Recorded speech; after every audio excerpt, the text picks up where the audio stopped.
আজ আমি আপনাদের জন্য অতি পছন্দের একটি ডেজার্ট রেসিপি নিয়ে হাজির হয়েছি। তো বন্ধুরা, চলুন রেসিপিটা শুরু করি। রেসিপিটার জন্য যেটা প্রথমেই দরকার সেটা হচ্ছে হাঙ্গার। তো এটা আমি টক দই নিয়ে নিয়েছিলাম আর 3 ঘন্টা ধরে জল ঝরাতে দিয়েছিলাম, তারপর সেটা নিয়ে নিয়েছি।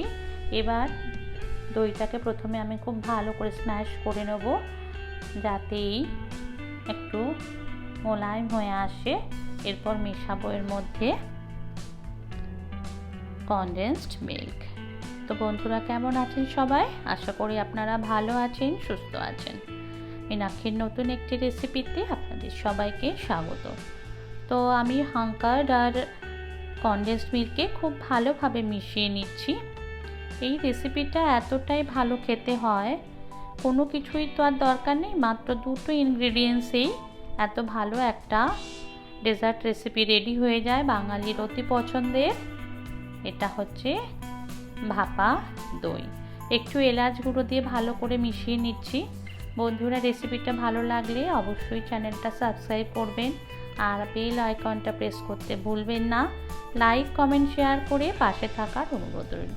তো দেখুন, এটা ভালোভাবে মিক্স আপ হয়ে গেছে। এবার আমি যে পাত্রে দইটাকে ভাপাবো সেটা একটু ঘি দিয়ে ভালো করে বাটিটার গায়ে মাখিয়ে নিচ্ছি। এবার এর মধ্যে পুরো মিক্সচারটা আমি ঢেলে দেব, দিয়ে ভাপের জন্য বসিয়ে দেবো, যার জন্য আমি একটা পাত্র অলরেডি বসিয়ে দিয়েছি গ্যাসে, দিয়ে দিয়েছি জল। দেখুন জলটা ফুটছে। এবার আমি বাটিটা ফয়েলে মুড়ে দিয়ে বসিয়ে দিলাম 20 মিনিটের জন্য। এটাকে আমি এবার ভাপিয়ে নেব। এবার ঢেকে দিচ্ছি, আঁচটা কিন্তু একদম আমার লোতে থাকবে। এটা এবার টাইম দিয়ে দিচ্ছি আমি, জাস্ট 20 মিনিট পরে আমি এটাকে একবার চেক করে নামিয়ে নেব। তো দেখুন, আমি মোবাইলে টাইম দিয়ে দিয়েছি 20 মিনিটের জন্য, টাইম সেট করে দিলাম। এরপর এটা হতে হতে আমি একটু পেস্তাচিও কুচিয়ে নিচ্ছি, যেটা আমি গার্নিশ করব আমার ডেজার্টটাকে। তো পেস্তাচিওগুলো এভাবে ছোট ছোট টুকরো করে আমি কেটে নিচ্ছি।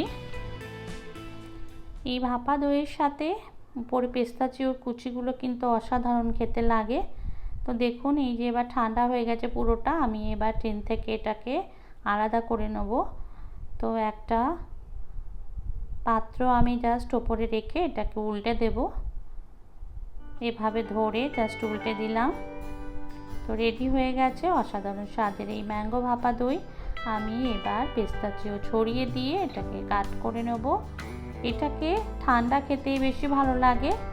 তো এই অবস্থায় আমি যেই একটু ঠান্ডা হবে আরও, তখন এটাকে আমি ফ্রিজে দিয়ে দেবো।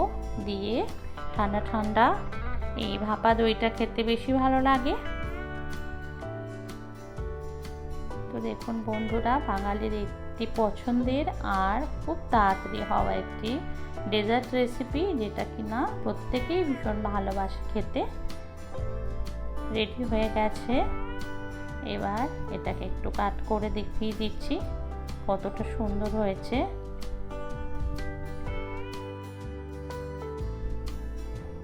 মাত্র 2টি ইনগ্রেডিয়েন্টস দিয়ে যে এত সুন্দর একটা ডেজার্ট বানানো যায়, সত্যি যারা এটা বানিয়ে থাকে তারাই জানে যে এটা কতটা খেতে ভালো হয়।